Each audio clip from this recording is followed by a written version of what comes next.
Les doy nuevamente la bienvenida a esta serie de estudios bíblicos en el Evangelio de Marcos. Estamos en la recta final. Hoy tenemos por delante un tema realmente importantísimo, capital. Tiene que ver con la resurrección. Así que, sin más preámbulos, si quieren acompañarme, vamos a hacer juntos una lectura en el Evangelio de Marcos, en el capítulo 16, los versículos del 1 al 13. Y dice así: Cuando pasó el día de reposo, María Magdalena, María, la madre de Jacobo, y Salomé compraron especias aromáticas para ir a ungirle. Y muy de mañana, el primer día de la semana, vinieron al sepulcro y ha salido el sol. Pero decían entre sí: ¿quién nos removerá la piedra de la entrada del sepulcro? Pero cuando miraron, vieron removida la piedra, que era muy grande.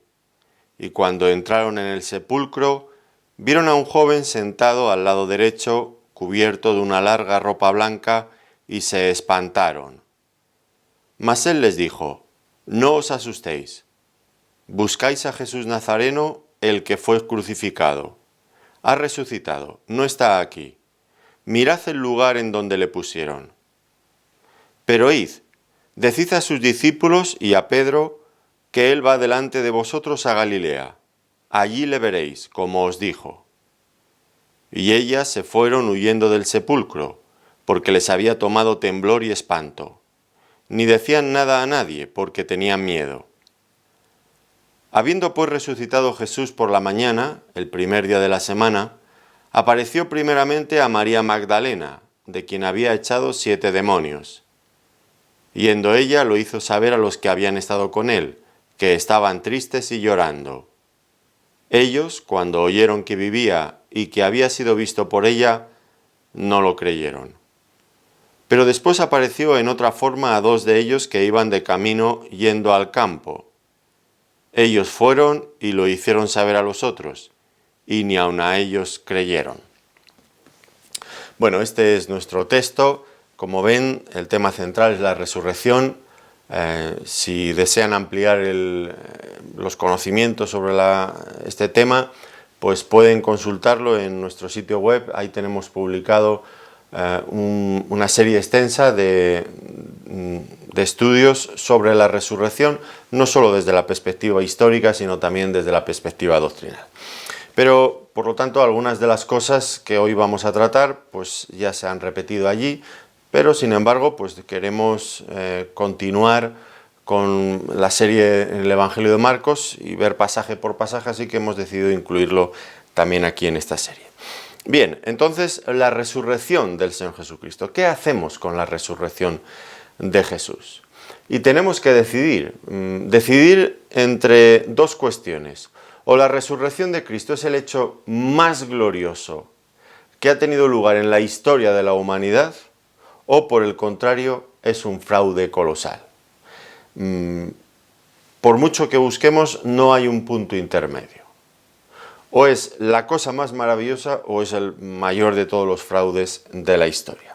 Ahora, si Cristo realmente ha resucitado, como plantean los evangelios, pues eso quiere decir que hay vida después de la muerte y que hay esperanza. De hecho, solamente la hay en Jesús, porque es el único que ha logrado salir victorioso después de haber vencido a la muerte. Él abandonó aquella fría tumba y se presentó victorioso a sus discípulos. Como diría el apóstol Pablo, él sacó a la luz la vida y la inmortalidad por medio del Evangelio, de este Evangelio que depende fundamentalmente de estos hechos, de la muerte, pero también de la resurrección de Cristo. Pero, si Cristo no ha resucitado, pues ¿qué nos queda? Pues nos queda seguir mirando con horror y con temor a la muerte. Y esto es una cosa innata en cualquier ser humano, el miedo, la preocupación ante la muerte. No nos queda otra alternativa que acabar nuestros días en este mundo lo mejor que podamos, pero sin ningún tipo de esperanza. Ahora, esta desesperación que es muy frecuente en nuestro mundo, aunque hacen todo lo posible, el hombre de hoy del siglo XXI hace todo lo posible por no pensar en la muerte, Sin embargo, a veces no hay más remedio, se acerca con demasiada claridad y hay que enfrentarla. Y frente a ese desánimo, a esa desesperación que la muerte produce en los seres humanos, pues tenemos este grupo de hombres y de mujeres de los que hemos leído ahora en estos relatos y en muchos otros relatos de los evangelios, de los hechos de los apóstoles, que contrastan con ese pesimismo. Aquí los vamos a ver llenos de ilusión, llenos de pasión. Y quiere decirse que debió de pasar algo real, algo verdadero. Que la resurrección de Cristo no fue simplemente una mentira que ellos inventaron para perpetuar de alguna manera la memoria de su maestro al que tanto amaban. No, tuvo que haber algo de verdad, algo auténtico. No olvidemos que ellos, que en esos momentos, cuando Cristo resucitó, estaban asustados y temerosos, luego fueron hombres que estuvieron todos ellos dispuestos a morir defendiendo la verdad de la resurrección de Cristo. Mire, si fuera una mentira que ellos inventaron, ya serían malos. Serían malos inventarse una mentira de ese calibre, de esa magnitud. Pero estar dispuesto a morir por una mentira que ellos mismos se habían inventado, eso ya no es de malos, eso ya es, no sé, de locos o de, no sé, cuál sería el calificativo que tendrían, ¿no? Pero ellos estuvieron dispuestos a dar su vida y pienso que la inmensa mayoría, si no todos los apóstoles, terminaron sus días en este mundo muriendo de una forma violenta por defender la verdad de la resurrección de Cristo. Ninguno de ellos se retractó jamás de eso. Además, pues la valentía y el poder que sacaron, la transformación tan profunda que hubo en estos hombres, de estar aterrorizados, huyendo, habiendo abandonado al Maestro, y ahora, a partir de estos pasajes, los vamos a encontrar con esa fuerza, con ese poder, predicando en todo el mundo. Al punto de que este grupito de hombres, muy pocos, sin grandes recursos intelectuales, económicos, políticos, sociales, llevaron y cambiaron el mundo con solamente la predicación de la resurrección de Cristo, de la muerte y la resurrección de Cristo. Bueno, pues todo esto nos obliga a pensar, a enfrentar el tema con seriedad. Aquí hay algo, sin duda, hay algo grande, hay algo en lo que debemos de pensar seriamente. ¿Qué ocurrió allí? Y si por el contrario, pues llegamos a la conclusión, después de haber examinado la evidencia, de que todo aquello fue simplemente un fraude, una invención, pues lo colocaremos al margen y nos olvidaremos de ello y nos olvidaremos también de todo el cristianismo. Porque como Pablo predicaba, si Cristo no resucitó, vana es entonces nuestra predicación, vana es también nuestra fe. Es una tontería seguir predicando el Evangelio si Cristo no ha resucitado. Así que si después de estudiar la evidencia concluimos que Cristo no resucitó, que todo fue un amaño, una invención de los discípulos, pues olvidémonos no solamente de Cristo, del cristianismo y de todo lo que suene a algo así. Entonces, lo primero que debemos hacer es examinar la evidencia. La evidencia histórica de la que disponemos. Y esa evidencia histórica nos llega por medio de estos documentos de los evangelios escritos por los apóstoles y por sus colaboradores. Ahora, puesto que vamos a examinar la evidencia, la primera pregunta que nos debemos de hacer es si es fiable este testimonio escrito que tenemos aquí. En contra se han levantado, como siempre, estos hay que esperarlos siempre, los críticos del cristianismo, en especial los críticos de la resurrección.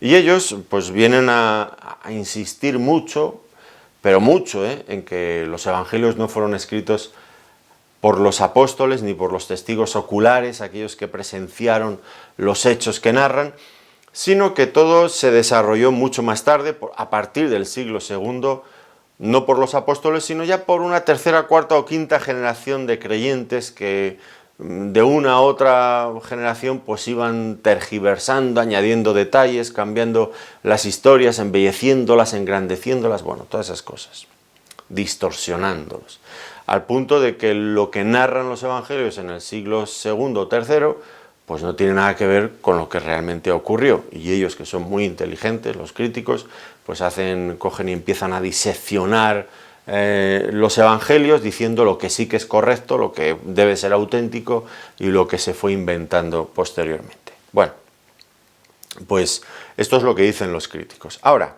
frente a ellos pues están afortunadamente los avances de la ciencia en este siglo, que nos han ayudado muchísimo a determinar con exactitud la fecha en la que fueron escritos estos documentos. Y la conclusión unánime es que fueron escritos en una época muy temprana, cuando todavía muchos de los testigos oculares presentes en aquellos acontecimientos todavía estaban vivos. Fíjense lo que dice el apóstol Pablo escribiendo a los Corintios aproximadamente en el año 55 de nuestra era, 55. El Señor Jesucristo murió en el año 33, no nos tenemos que desplazar 100 y pico años, estamos hablando de una década y poco más. Pues fíjense en 1 Corintios capítulo 15, que es un capítulo que trata exclusivamente de la resurrección, como ustedes ya saben, dice, capítulo 15, versículos 3 al 6, porque primeramente os he enseñado lo que asimismo recibí, que Cristo murió por nuestros pecados conforme a las Escrituras, y que fue sepultado y que resucitó al tercer día conforme a las Escrituras, y que apareció a Cefas y después a los 12. Después apareció a más de 500 hermanos a la vez, de los cuales muchos viven aún y otros ya duermen. Es como si el apóstol Pablo estuviera diciendo, de esos 500 a los que en una ocasión se apareció a todos juntos, muchos viven todavía, si queréis podéis ir a preguntarles. No estamos hablando de escritos de 2 siglos después o de siglo y pico después, sino de documentos escritos en la misma época, se podrían contrastar con el testimonio de 500 personas al menos, dice Pablo. Por lo menos muchos todavía vivían. Se les podía consultar. Ahora, los críticos, por supuesto, son críticos y hacen honor a lo que son, ¿no?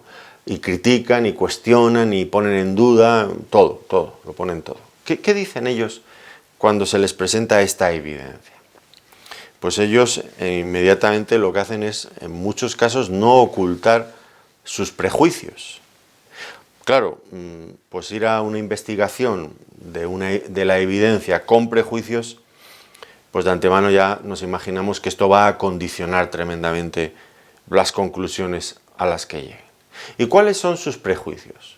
Pues ellos, los críticos, concluyen de antemano que los milagros no existen. Ellos forman parte de una sociedad, piensan ellos, racional, culta, tecnológica, que ya ha dejado de creer en los milagros. Bueno, esto me parece a mí que quizás ellos piensan que les da un aire de intelectualidad. A mí me parece que eso es tener una mente muy estrecha, porque si solamente van a creer aquello que pueden demostrar con sus aparatos tecnológicos, pues, y decir que todo lo que ellos no pueden comprobar y demostrar no existe, es mucho decir, y cerrarse de antemano a los milagros, pues cuando somos conscientes de que en este mundo hay tantos milagros por la intervención de Dios, pues me parece triste y muy pobre por su parte, ¿no? Ahora, aquí hay una cuestión de todas maneras importante, y es que ellos, no sé, pretenden demostrar la resurrección de una forma científica como si la resurrección se pudiera poner debajo de un microscopio o meter en una probeta y hacerle unos análisis de no sé qué tipo. Es que eso no puede ser, no es así. El método, y esto es fundamental, el método de investigación de la resurrección no puede ser ese método, tiene que ser el método científico en el sentido de un laboratorio y aparatos sofisticados. Tenemos que examinar la evidencia de la resurrección desde una perspectiva histórica. Ese es el planteamiento correcto. Tenemos que examinar las evidencias en base a principios históricos. Y en ese caso, pues nos tendremos que hacer otras preguntas diferentes. ¿Cuáles son las preguntas que nos debemos de hacer? Bueno, pues la primera de ellas es, ¿los testigos que han escrito estos documentos realmente vieron a Jesús resucitado? Esa es una cuestión fundamental. ¿Los propios documentos describen hechos fiables? Bueno, pues ese tipo de cosas debemos de tomarlas, son las que nos deben de preocupar. Ahora, ellos, los críticos, pues otros críticos, buscan otra alternativa. El fin es el mismo, es quitar la resurrección de en medio, claro, pero van buscando alternativas por aquí y por allá. Ya verán la cantidad de esfuerzos que hacen por negar la resurrección. Es que les molesta de verdad, les molesta muchísimo. Qué pena, porque si creyeran en la resurrección de Cristo, ellos también podrían tener vida y esperanza. Ellos mismos se cierran la puerta a todo eso, por no querer dejar a un lado sus prejuicios y creer en Dios. Ahora, ¿qué dicen otros críticos? Bueno, ellos dicen, algunos otros. Bueno, los escritores cristianos no tenían la intención de transmitirnos hechos históricos. Ellos querían explicarnos verdades espirituales por medio de símbolos, dicen. No querían escribir, no tenían el propósito de escribir hechos históricos, sino de enseñarnos verdades espirituales por medio de símbolos. Así que, bueno, tampoco tenían un problema si en algún momento había que añadir cosas para que el relato cuadrara con su propósito final.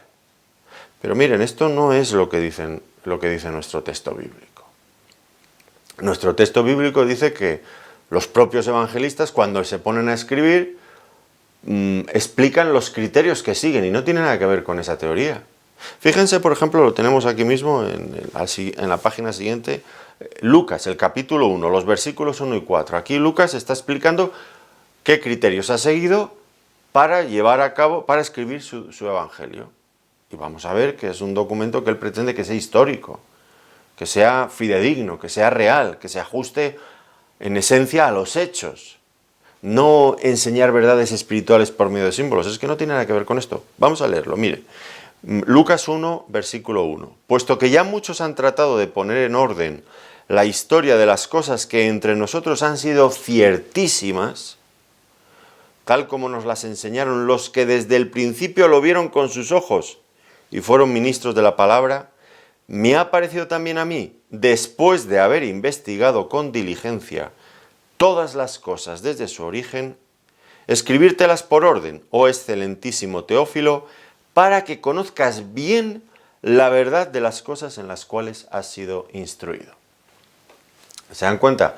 Los críticos pueden decir lo que quieran, pero los autores bíblicos nos explican qué método histórico han seguido para escribir y nos damos cuenta que cumple con todo lo que nosotros esperaríamos de un documento fiable. Así que, bueno, pues esto es la primera cuestión. Tenemos que examinar la evidencia, pero examinarla sin esos prejuicios y sin esas ideas desajustadas y que no se corresponden con la realidad. Y la primera cosa con la que nos vamos a encontrar una vez que empecemos esta investigación tiene que ver con un hecho, el hecho de la tumba vacía. La tumba vacía. Se nos dice que cuando pasó, nuestro texto dice, cuando pasó el día de reposo, ahí comienzan todas las cosas, pues algunas mujeres fueron hasta el sepulcro. Ahora vamos a ir parte por parte, porque también estamos estudiando el texto y cómo se sentían los personajes, cómo vivieron todas aquellas circunstancias los que estaban allí. Para empezar, la primera cosa que debemos de pensar es cómo pasarían aquel día de reposo. Nuestro texto dice cuando pasó el día de reposo. ¿Cómo pasaron aquel día de reposo? Podemos imaginarnos que aquel sábado tuvo que ser el día más oscuro en toda la vida de los discípulos.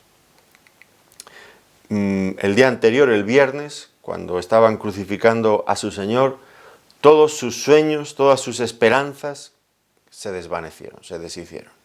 Quedaron desanimados, quedaron tristes, incluso quedaron asustados, llenos de miedo, de incertidumbre. ¿Qué va a ser de nosotros ahora?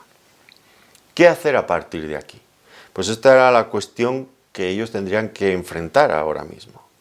Y bueno, pues hombres y mujeres a veces actuamos de diferente manera. Los hombres los vamos a ver inmediatamente que estaban buscando la forma de reorganizar su vida, de volver a la normalidad, a la rutina, buscar la manera nuevamente de llenar sus corazones y sus mentes de ese enorme vacío que la ausencia del Señor les estaba produciendo. Buscar alguna forma de volver a mirar al futuro con optimismo, pero se les hacía tan difícil, porque la desesperación, la falta de esperanza les rodeaba por todos los lados. Los hombres estaban, sin lugar a dudas, muy desanimados, hundidos. Los vamos a ver, esta es la impresión que nos causa una y otra vez, cada vez que los evangelistas hacen referencia a ellos. Aquel día de reposo tuvo que ser realmente angustioso. Las mujeres, en cambio, pues enfocaban el asunto de otra manera, diferente. Ellas eran más prácticas. Ellas, aquí nos menciona a María Magdalena, María la madre de Jacobo y Salomé, pues se habían dispuesto a ir al sepulcro para terminar con los ritos funerarios y ungir el cuerpo de Jesús, de alguna manera, pues rendirle su último homenaje. No eran las únicas que fueron. Marcos nos habla de estas tres, pero Lucas nos habla de otras mujeres. Algunos dirían, bueno, es otra contradicción de la Biblia. Bueno, lo que hay que ver es cómo la Biblia se complementa unas partes con otras. La idea finalmente es que no solamente fue un grupo de mujeres, sino que entiendo que hubo varios grupos de mujeres que quizás quedaron en encontrarse en la tumba del Señor. Y unas salieron a una hora, otras salieron a otra hora, o quizás unas volvieron rápido, otras se quedaron un poco más, o dentro de un grupo algunas volvieron y otras se quedaron.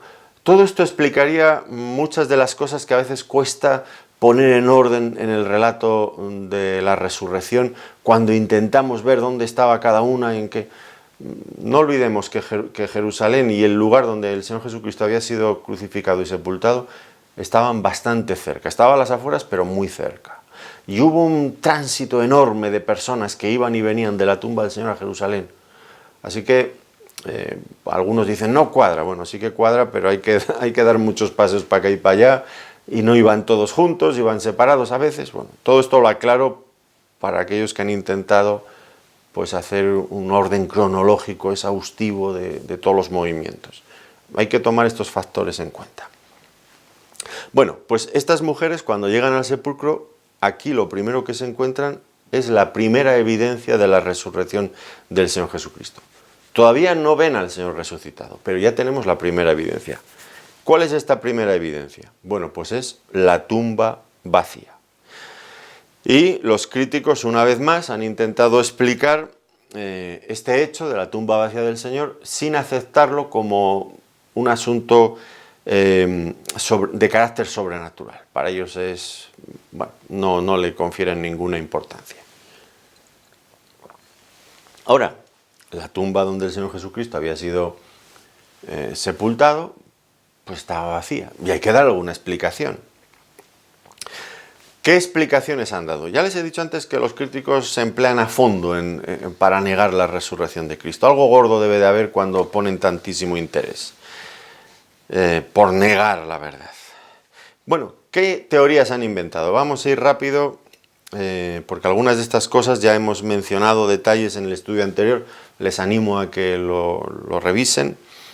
Primera teoría, ellos dicen, los discípulos robaron el cuerpo de Jesús. Ahora, si han seguido los estudios, pues ya habrán visto que los judíos, los líderes judíos, se dieron cuenta que una vez que el Señor Jesucristo había muerto en la cruz, hubo dos personas que además formaban parte del mismo Sanedrín, del mismo órgano de gobierno judío, que eran José de Arimatea y Nicodemo, que se hicieron cargo del cuerpo del Señor. Se lo habían pedido a Pilato, Pilato se lo concedió después de verificar que estaba muerto y ellos lo llevaron a un sepulcro nuevo que había allí cerca. De repente se dieron cuenta que habían perdido el control de la situación y tenían miedo los líderes del judaísmo. Así que ellos mismos fueron a Pilato y le dijeron, Pilato, aquel embustero, refiriéndose al Señor, dijo que en 3 días resucitaría y ahora por menos de nada llegan sus discípulos, roban el cuerpo y dicen que ha resucitado, y se hace peor el asunto de lo que hemos intentado, en fin. Y dice Pilato, vale, no hay problema. Aquí tenéis una guardia y disponer el asunto como vosotros queráis. Así que, desde ese momento, eran las autoridades romanas, organizadas por las autoridades judías, quienes tenían la custodia del cuerpo del Señor Jesucristo. Eran ellos los que tendrían que dar respuesta a cómo, por qué razón la tumba estaba vacía, si había ahí una guardia perfectamente preparada para defender aquel asunto. Y no hubo ningún ataque ni ninguna cosa extraordinaria, simplemente la tumba estaba vacía. ¿Qué pasó? Bueno, pues aunque la guardia estaba velando, vigilando el sepulcro para que nadie robara el cuerpo, lo que ocurrió es que el Señor Jesucristo resucitó triunfante sin que ellos pudieran hacer nada para impedirlo. Por lo tanto, estos soldados romanos fueron los primeros testigos de la resurrección de Cristo. ¿Y qué hicieron ellos? Pues ellos inmediatamente fueron a las autoridades judías y contaron el hecho. ¿Qué hicieron las autoridades judías en ese momento? Una vez que conocieron, fíjense que casi a la par de cómo les llegaba la información a los discípulos, esa misma información estaba llegando por otros cauces a los propios líderes del judaísmo. Cristo ha resucitado. La guardia romana, los primeros en informar de este asunto a las autoridades judías. ¿Qué hacen las autoridades judías? Pues ellos ven que no pueden reconocer el hecho. Reconocer el hecho de que Jesús ha resucitado, lo último que harían en esta vida. Solo faltaría. Así que ellos inventaron la versión oficial que a partir de ese momento repetirían como papagayos tanto los guardias romanos como los judíos. Decid que sus discípulos vinieron de noche y lo hurtaron estando vosotros dormidos. Y esto es algo que no se sostiene de ninguna de las maneras. Es una cosa para salir del apuro malamente, sin haberlo pensado. Fíjense qué absurdo. Vinieron los discípulos mientras estábamos durmiendo. Si esto lo lleváramos a un juicio, lo primero que preguntara el juez es ¿y cómo sabían ustedes que fueron sus discípulos los que robaron el cuerpo si ustedes estaban dormidos? Es que esto cae por su propio peso. Es absurdo, es absurdo. Ahora, esa tumba tenía una puerta enorme, ya lo vimos, ¿no? Una roca pesada taponaba la entrada a aquella cueva. Era una especie de cueva donde estaba, una cueva donde estaba sepultado el Señor. Una piedra enorme. ¿Cómo puede ser que los discípulos lograran retirar esa enorme piedra sin hacer ningún ruido y sin que ningún soldado se diera cuenta que no era uno, que había un montón de soldados? Ninguno notara, escuchara absolutamente nada. Es más, ¿por qué razón, si robaron el cuerpo, los discípulos, siguiendo esta teoría, por qué se molestaron en dejar todos los lienzos que habían, con los que el Señor Jesucristo había sido, su cuerpo había sido preparado por José de Arimatea y Nicodemo? ¿Por qué los dejaron allí todos perfectamente ordenados? Recuerdan que lo explicamos, ¿verdad? José de Arimatea y Nicodemo llevaron un compuesto de mirra, algo con lo que iban untando los lienzos, las telas, según iban rodeando el cuerpo del Señor. Y eso quedaba totalmente pegajoso. Una vez que se secaba, eso era hermético, no había forma de escaparse de ahí. Y lo que vieron Pedro y Juan cuando llegaron a la tumba, lo dice el evangelista Juan, pues es los lienzos completamente depositados en horizontal con todo el orden. Allí no habían sido rasgados, ¿no? La forma en la que el Señor Jesucristo había salido de aquellos lienzos había sido milagrosa también. Es como si los hubiera traspasado, porque habían quedado intactos, simplemente que al faltarles el cuerpo, pues habían quedado aplastados, solamente eso. Si alguien roba el cuerpo, ¿por qué se va a molestar en hacer todo eso con los lienzos? De hecho, ¿cómo lo hicieron? ¿Pero qué sentido habría en quitar los lienzos al cuerpo? No tendría ningún sentido. Así que todo esto parece confirmar con toda claridad que la teoría del robo pues es absurda. Pero bueno, Hagamos otras reflexiones. ¿Por qué si ellos dijeron que los romanos y las autoridades judías dijeron que los discípulos habían robado el cuerpo, en aquel tiempo el robo de tumbas o su violación era un delito? ¿Por qué las autoridades judías o las romanas no lo denunciaron ante Pilato? Pues habría sido fácil, pero no lo iban a denunciar. ¿Por qué? Porque tenían muchísimas cosas que ocultar que no querían que se supieran. Y entre esas cosas la más importante es que Jesús había resucitado. Y ellos eran los últimos que iban a divulgar esa noticia, por encima de sus cadáveres, vaya. No querían, de ninguna de las maneras, así que no denunciaron. Ahora, tampoco nos cuadra esto con lo que sabemos de los discípulos en esos momentos. Ellos estaban totalmente asustados, no solamente abatidos y desesperados, sino aterrorizados, porque si esto es lo que le habían hecho a su maestro, ¿qué les harían a ellos si les pillaban? Así que estaban escondidos por temor, dice el evangelista Juan, que estaban con las puertas y las ventanas cerradas por miedo a los judíos. No estaban en esa actitud que nos haga pensar de ninguna manera que estuvieran tramando cómo arriesgarse a robar el cuerpo muerto de su Señor. Tampoco tendría ningún sentido, pero no coincide con los hechos. Ellos estaban pensando en todo lo contrario, estaban muertos de miedo. ¿Cómo van a pensar en eso? ¿Cómo van a ser ellos los que hicieran tal cosa? Desde luego que no. Así que la primera teoría de los críticos es que a la tumba vacía, pues es que los discípulos robaron el cuerpo, pero esto no encaja con los hechos. La segunda, dicen ellos, que las mujeres se equivocaron de sepulcro. Esto suena a veces un poco machista. Yo no lo digo, pero lo dicen los críticos. Las mujeres se equivocaron de sepulcro, como diciendo, bueno, ya sabes que las mujeres siempre se equivocan, no tienen muchas habilidades para orientarse. Bueno, yo no creo que eso sea cierto, desde luego que no, Pero además las mujeres no fueron las únicas que fueron al sepulcro aquella mañana. También fueron un montón de discípulos. ¿También ellos se equivocaron? De hecho, las mujeres conocían perfectamente el lugar. Recuerden, lo vimos en nuestra sesión anterior, que había varias mujeres que estuvieron mirando cómo José de Arimatea y Nicodemo preparaban el cuerpo del Señor. No se prestaron a ayudarles porque eso era incorrecto en aquella cultura, pero estaban fuera mirando lo que hacían y no se fueron hasta que esto acabó.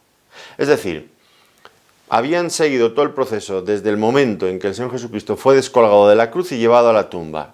Y habían estado observando y habían pasado bastante rato allí mirando el lugar. Estaban familiarizadas con ese lugar. Tampoco habría tantas tumbas cerca del lugar donde el Señor Jesucristo había sido crucificado. Así que ellas sí que sabían dónde estaba el sepulcro. Sería raro que ellas se equivocaran, que todos los discípulos se equivocaran. Ahora, vamos a dar por un momento crédito a esta posibilidad de que se equivocaran. Bueno, pues era muy sencillo. Era todo totalmente sencillo. Ahora, unos días después, el apóstol Pedro está predicando en Jerusalén, en el mismo templo que Cristo ha resucitado.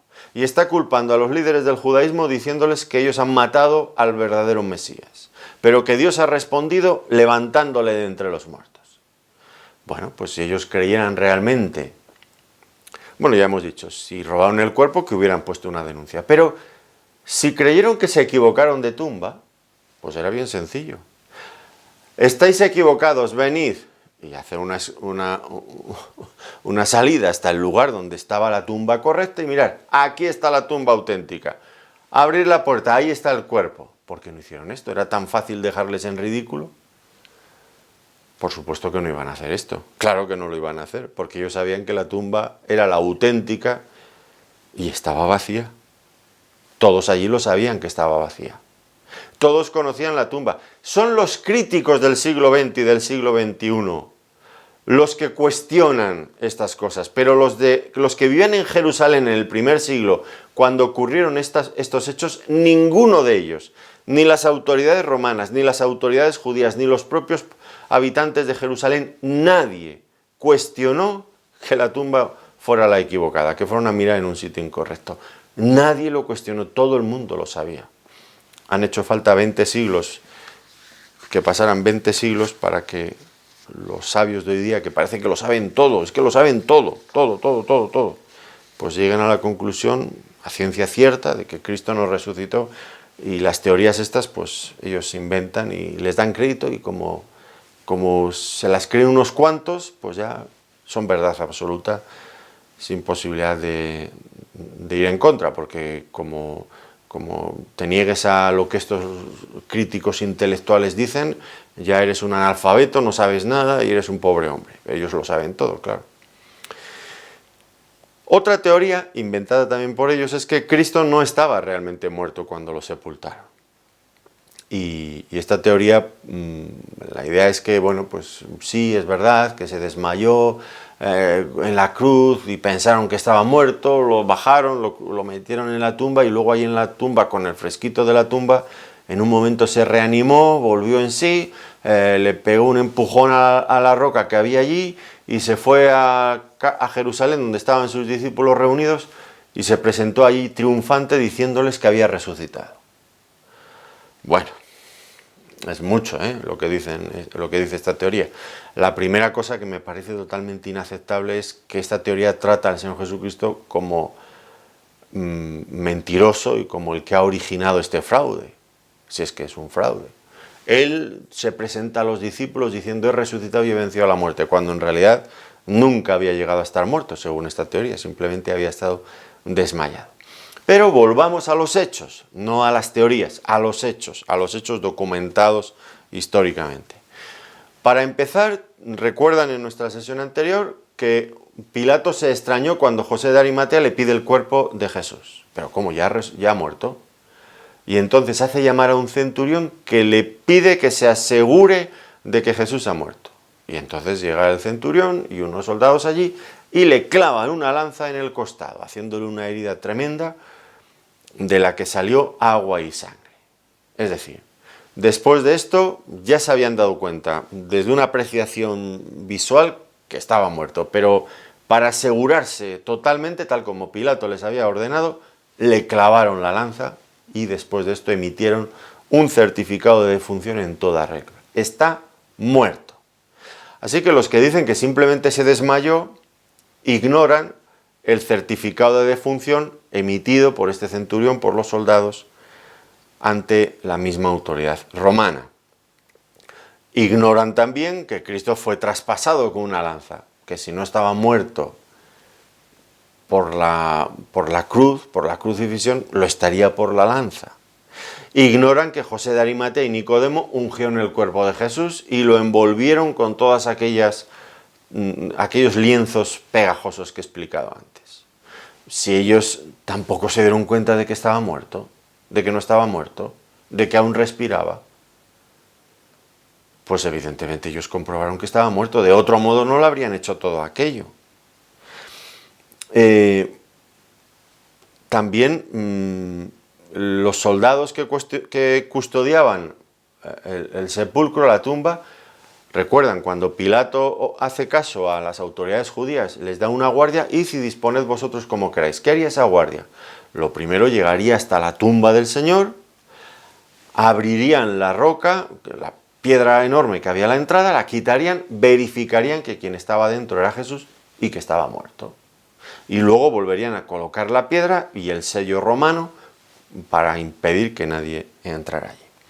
Por lo tanto, tenemos varios testimonios de la muerte del Señor Jesucristo. No solo de los discípulos, sino especialmente de personas ajenas a la fe. Los soldados, la guardia que estaba allí, los centuriones, bueno, todos aquellos que tuvieron, y también es verdad, José de Arimatea y Nicodemo. Pero en sí misma la teoría es absurda, que solamente estaba desmayado. Pero no se dan cuenta, no entienden lo que era el proceso de crucifixión por el que el Señor Jesucristo había pasado. Que todo lo que había sufrido y todo lo que le habían hecho era demasiado grave como para poder sobrevivir a todo ello. Para empezar, los azotes, que había reos que morían simplemente por los azotes romanos. Para continuar, la crucifixión. 6 horas clavado en una cruz, colgado de unos clavos en las manos y en los pies. Por último, la lanza. Y si al empezar todo el proceso de crucifixión habían tenido que pedir que Simón de Cirene le ayudara a llevar la cruz, llevara la cruz porque el Señor Jesucristo no tenía fuerzas para eso, ahora dicen que después de la crucifixión logra empujar aquella roca que taponaba la entrada y salir airoso de allí. Todo eso sin que ningún soldado romano se diera cuenta de que estaba saliendo de la tumba. Y además queda la incógnita de cómo logró desembarazarse, deshacerse de todos esos lienzos que estaban pegados alrededor de su cuerpo. Bueno, pues es absurdo pensar que él no estuviera muerto y que luego pues tuviera la fuerza necesaria para llegar hasta Jerusalén, enterarse de la casa donde estaban escondidos sus discípulos, ir hasta allí y presentarse triunfante y lograr convencer a los discípulos, darles esa impresión, aquí estoy venciendo, después de haberlo vencido todo. Cuando alguien que había pasado por todo ese proceso de crucifixión estaría pues, muerto, pero si no estaba muerto estaría realmente moribundo, sin posibilidades de moverse prácticamente. Son teorías alocadas, desesperadas, con tal de negar la resurrección de Cristo. La tumba vacía. Hay que darle una explicación y desde luego estas explicaciones que ellos nos ofrecen no se ajustan a la realidad y no tienen coherencia tampoco. Ahora, seguimos entonces con estas mujeres. Y ellas iban camino a la tumba, iban pensando, iban hablando entre ellas, ¿quién nos removerá la piedra de la entrada del sepulcro?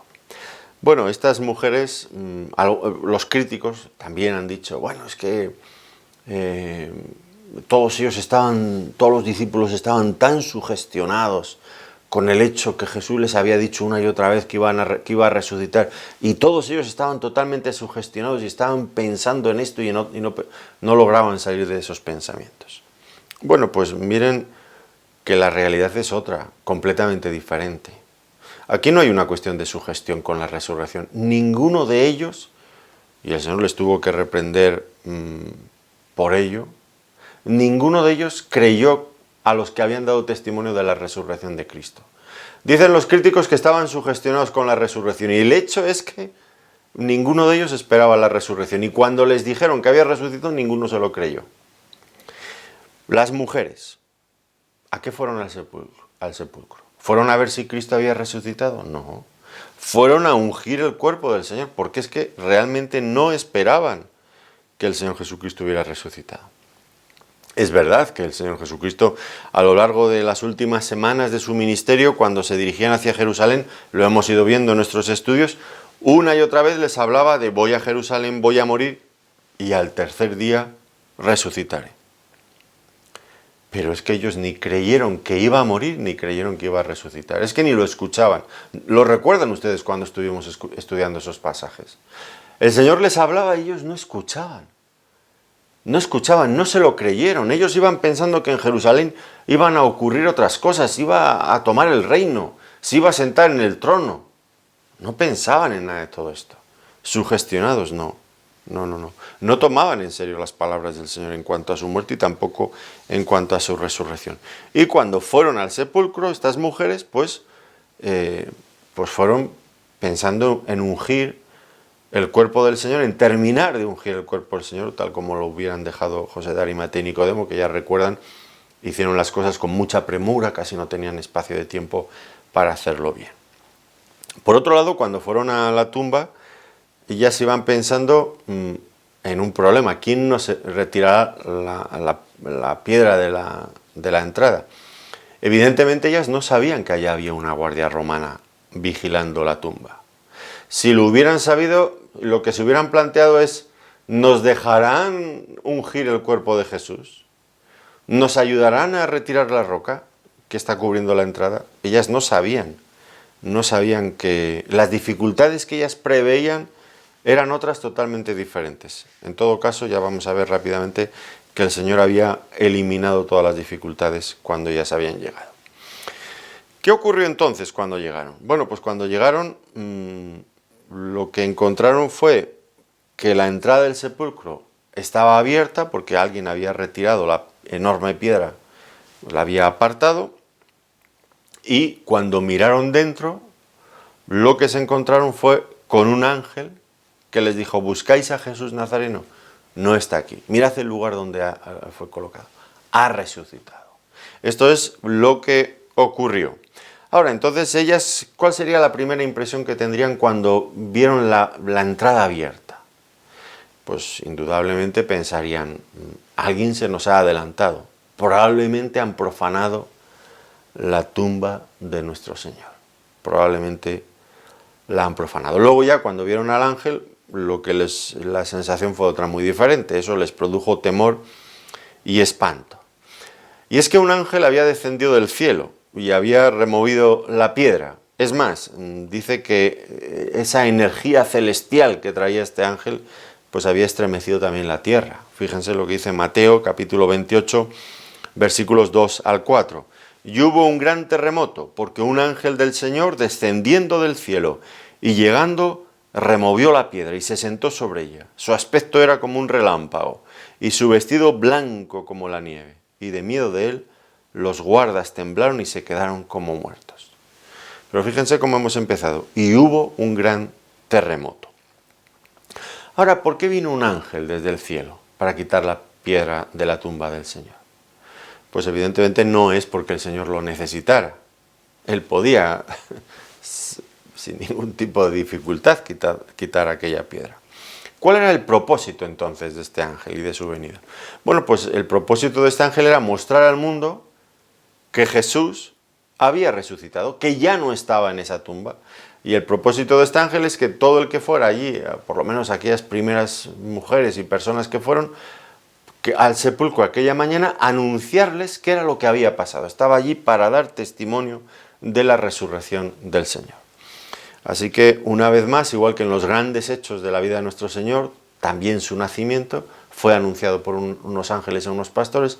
Aquí su resurrección, los primeros mensajeros en anunciar estas verdades enormes, grandísimas, son mensajeros celestiales, mensajeros que vienen desde el cielo. Y Él les informa y les muestra el lugar y les muestra también los lienzos. Y entonces se dieron cuenta que el Señor había salido allí como atravesándoles. Y este ángel les hace un encargo y les dice que vaya a sus discípulos, que les transmita que el Señor va delante de ellos hasta Galilea. Les dice: decid a sus discípulos y a Pedro que Él va a Galilea. Así que, en principio, estas mujeres debieron de quedar frustradas porque su propósito inicial era ungir el cuerpo del Señor y el cuerpo del Señor ya no estaba. Esa oportunidad se había terminado. Ya lo dijo el Señor, ¿recuerdan, no? Cuando María ungió al Señor en el aposento, cuando estaba en casa de Lázaro, o en casa de Simón, el leproso, la última semana de su ministerio. Y le estaban criticando por aquel perfume de precio tan costoso. Y el Señor dijo: esta se ha adelantado para ungirme para la sepultura, para ungir mi cuerpo para la sepultura. Y hay oportunidades que no se repiten. Estas mujeres que vinieron ahora ya no pudieron rendir ese servicio al Señor. Había habido una oportunidad, había sido antes, y esa la aprovechó aquella mujer. Ahora, el Señor siempre honra a los que le buscan de verdad, y aunque no pudieron ungir el cuerpo del Señor, les dio otro cometido, otra misión, mucho más importante si cabe. ¿Cuál era esta misión? Pues estas mujeres fueron los primeros testigos de los hechos gloriosos de la resurrección. Ellos debían de anunciarlos. Fueron las primeras portavoces de estos hechos gloriosos, después de este ángel, evidentemente. ¿Cuál era su cometido? Bueno, tenían que decir a sus discípulos, informar a sus discípulos y a Pedro. No olvidemos que unos días antes, cuando el Señor fue arrestado, sus discípulos habían huido, le habían abandonado. Y ahora, ¿qué está pasando? pues el Señor envía este mensaje por medio del ángel, las mujeres, para que vayan a los discípulos. El Señor os está esperando, os busca, quiere estar con vosotros. ¿Cuál es la primera impresión, la primera nota que escuchan? Bueno, pues lo primero que están escuchando es que, aunque ellos estarían avergonzados de haberle abandonado, asustados, decepcionados consigo mismos, y ahora el Señor les tiende la mano y les da a entender que les perdona y que quiere restaurarlos, que quiere seguir teniendo amistad con ellos. Esta alusión especial a Pedro. Decid a sus discípulos y a Pedro, como una nota aparte. ¿Por qué y a Pedro aparte? Bueno, pues seguramente porque el Señor conocía muy bien la desesperación en la que Pedro había entrado en este momento. No es que los otros discípulos fueran menor, pero no lo estuvieran, pero Pedro probablemente lo sentía de una manera diferente. Él había negado 3 veces al Señor también y no había tenido ocasión de pedirle perdón, había llorado amargamente. Lo veremos al final del Evangelio de Juan, que dice, yo me voy a pescar, que era el comienzo de lo que era su oficio antes de conocer a Jesús. Desesperado, desanimado en lo más profundo de su ser. Y ahora el Señor le vuelve a comunicar, yo quiero verte, quiero estar de nuevo contigo. Así que una de las primeras cuestiones que ellos aprendieron de la resurrección de Cristo es la disposición del Señor a perdonar. Él no había resucitado para vengarse de sus enemigos, Él iba a perdonar. Iba a perdonar a sus discípulos que le habían fallado estrepitosamente, pero iba a perdonar también y ofrecer su perdón a aquellas personas que le habían crucificado. Pedro lo tuvo muy claro y en su primer sermón a los judíos que le escuchaban, en Hechos de los Apóstoles, capítulo 2, versículos 36 y 38, les habla de esta misma verdad. Cristo ha resucitado y quiere perdonaros si os arrepentís. Miren lo que dicen. Sepa pues ciertísimamente toda la casa de Israel que a este Jesús, a quien vosotros crucificasteis, Dios le ha hecho Señor y Cristo.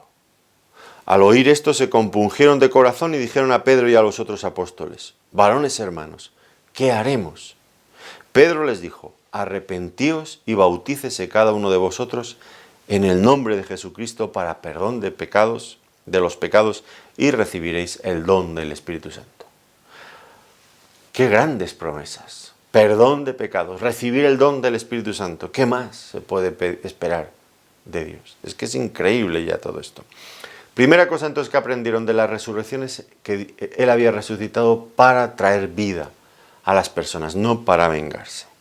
Luego les dice también, Él va delante de vosotros a Galilea, allí le veréis como os dijo. Esta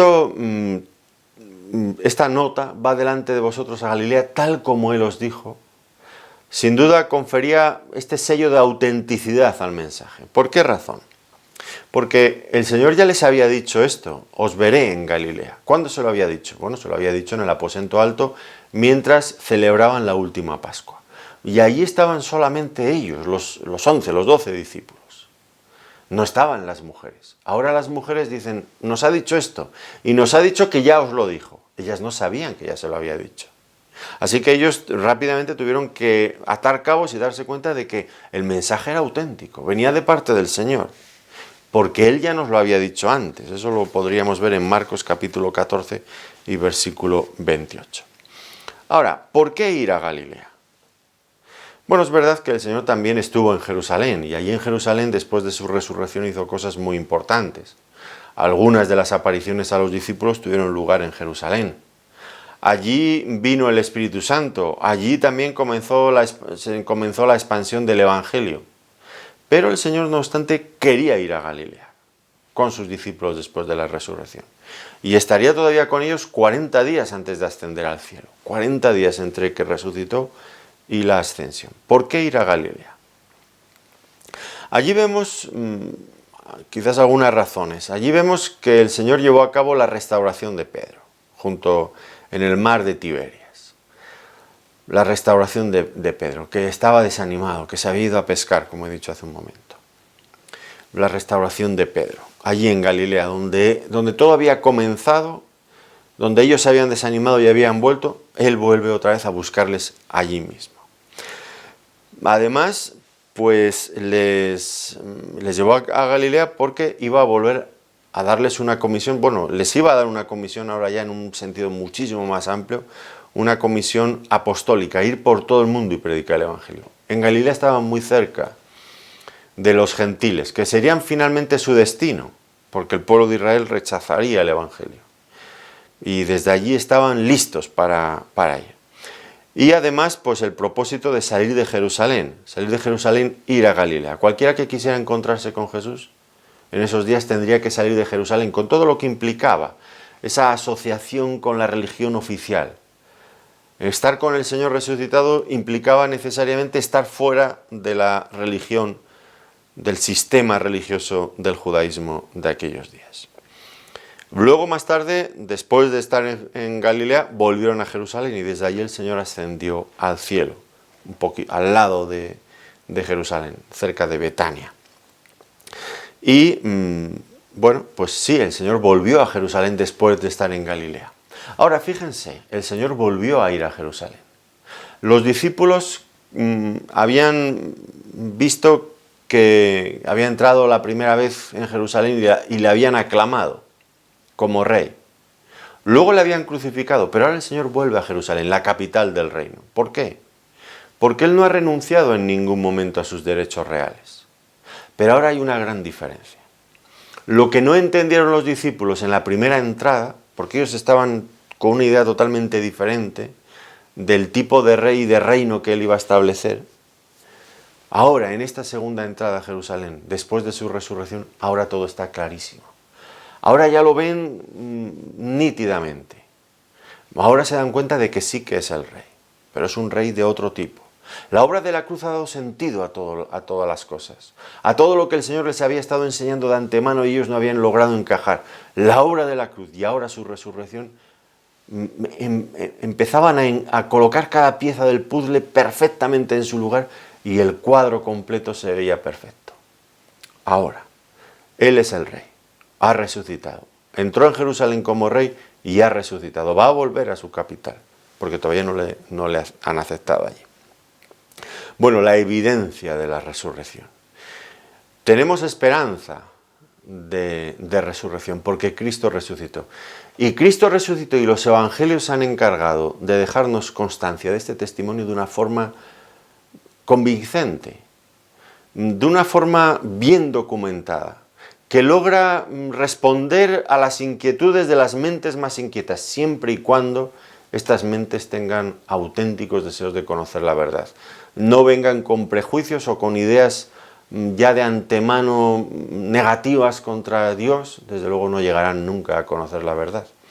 Pero la mente que se abre a recibir la evidencia tal como el Señor nos la ha dejado, es tan clara que cualquier persona que desee conocer a Dios, aquí tiene mucho más de lo que necesita para creer en la resurrección. Y qué importante es creer en la resurrección, porque de otra manera estamos sin esperanza frente a la muerte y frente a todo. Aguantar en esta vida lo que podamos, ¿para qué? Para luego desvanecernos en la nada. No. El hombre está hecho a imagen y semejanza de Dios. El hombre tiene proyección eterna. El hombre sabe en su foro interno que hay algo después de la muerte. Y eso, Cristo ha traído la esperanza y la vida por medio de este Evangelio y de su propia resurrección. Bueno, tendremos que continuar con este pasaje, hemos dejado cosas todavía aquí pendientes, pero es un tema muy extenso, entonces al menos tendremos que dedicar otra sesión más para concluirlo. Pero ya tenemos aquí algunas cosas sobre las que pensar y darle gracias al Señor. Pues mientras nos volvemos a reunir, deseo de verdad que el Señor les bendiga muy ricamente. Gracias por acompañarnos una vez más.